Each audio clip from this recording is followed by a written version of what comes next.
On the worst day of the cold snap here in St. Louis, the thermometer read 1 degree above zero, with a wind chill around -20 and 6 to 8 inches of snow falling.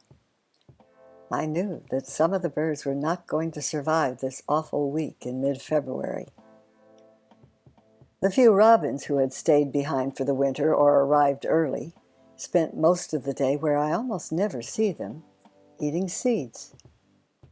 They preferred to be under the finch feeders, which drop the finest grade of sunflower chips, tiny seeds, easy for a slender-billed robin to deal with. You can see that he has tucked a leg up because of the cold.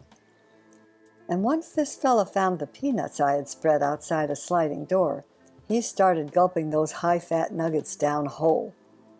He doesn't have the kind of bill for crunching them, the way cardinals and white-throated sparrows do. The robin knew this was the place for him to be and sat down on his newfound stash, with even the plumage on his head fluffed up, shivering at intervals, and warming his head by tucking it under a wing.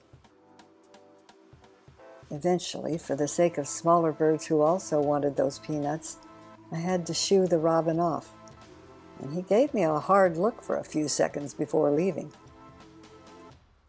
Denied squatters' rights on the peanuts. He took up residence in a tray full of black oil sunflower seeds, with hulls too tough for him to crunch. I guess he swallowed them whole, and I can only hope the husks dissolved in his gut. Obviously, he knew that the black oil sunflower seeds contain lots of fat, and only the grackle had enough heft to him to move the robin out of the center of that tray onto the rim. Back at the peanut stash, the smaller birds and the starlings were easily spooked. If I went anywhere near that window, the birds were suddenly somewhere else. But the mockingbird, like the robin, did not want to share or leave. I practically had to take a broom to him to get him to move along. The goldfinches took the worst of the bitter cold, unlike their northern cousins, the pine siskins, who were visiting from Canada this year. The siskins spend most winters up there and survive the northern cold by revving their metabolism up 5 times higher than normal. The goldfinches can't do that. All they could do was stay an extra hour at the feeders in the afternoons, but some of them were so weakened by the cold that I'm guessing the longer they lasted, the less they cared. Several keeled over on the patio, and to our surprise, Connie saw a couple of dead siskins, too. I filmed this squirrel eating a dead siskin. Now, in warm weather, squirrels will eat nestlings and the eggs of birds, but they don't devour corpses. Not usually. In fact, the day before I filmed this episode, I saw a squirrel investigate a dead goldfinch and walk away from it. Not so a day later. And the fact that this time he ate the bird reminds me of the Donner Pass syndrome. And he's not eating another squirrel, it's true, but he's gotten more desperate. Fresh meat might save him because the only recourse animals have in this Arctic landscape is to stoke their tiny furnaces with fuel.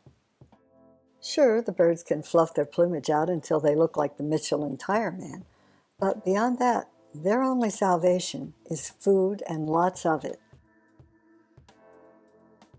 Most of our winter visitors eat seeds primarily, so my husband Connie spread lots of that on hard surfaces, either on bricks or pavement that he swept clean, or on snow that he packed down by stamping on it. Mustn't have their food sifting down through that powder. Cracked corn is a good choice for feeding the birds in this weather because the large kernels are less likely to be swallowed by the snow than Niger seed would be. Only after the snow had stopped and he could clear space that would stay clean for a while did Connie put down cheap seed mix, or Niger seed, also called thistle seed. The reward for keeping all that food supplied was watching the frantic activity all day long. The finch feeders were so busy they reminded me of a snow globe that's been shaken. Now, these feeders contain the finest grade of sunflower chips. The tubes have tiny holes to keep the tiny seeds from falling out, and on the coldest days, those feeders are the center of a vortex of fluttering wings.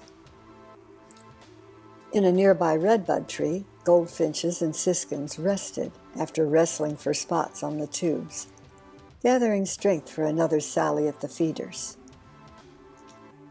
Ground-feeding birds, sparrows and cardinals for the most part, don't have to fight for feeding stations, so they're a more sedate crowd. And crowd is the operative word here because that crowd often contains rare visitors, like this male and female rusty blackbird. Yeah, I can almost hear some of you thinking, big hoop, what a boring-looking bird. And I'll grant you they're not even as colorful as a starling. Certainly not as eye-catching as a brown thrasher, but they're much more rare, even more of a surprise than this female eastern towhee, who started showing up when the temps plunged and stayed until the cold snap ended. Besides seeds, we offered fatty foods, nuts, suet, and cylinder feeders that contained some of everything. We supplemented the shelled peanuts that we always provide in a caged feeder under an eave with more peanuts that we spread on the ground in protected areas. Not only does the cover of a porch or eave keep the peanuts dry, the building itself offers some minimal warmth, as well as protection from the wind.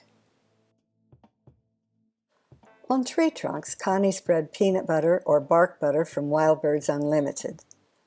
Everybody but the finches will go for some of that. We did also put some dried mealworms out, a protein-rich treat that's a huge favorite in warm weather. In this cold, it will be eaten, but not first. When the temperatures fell, our artificial stream began icing over.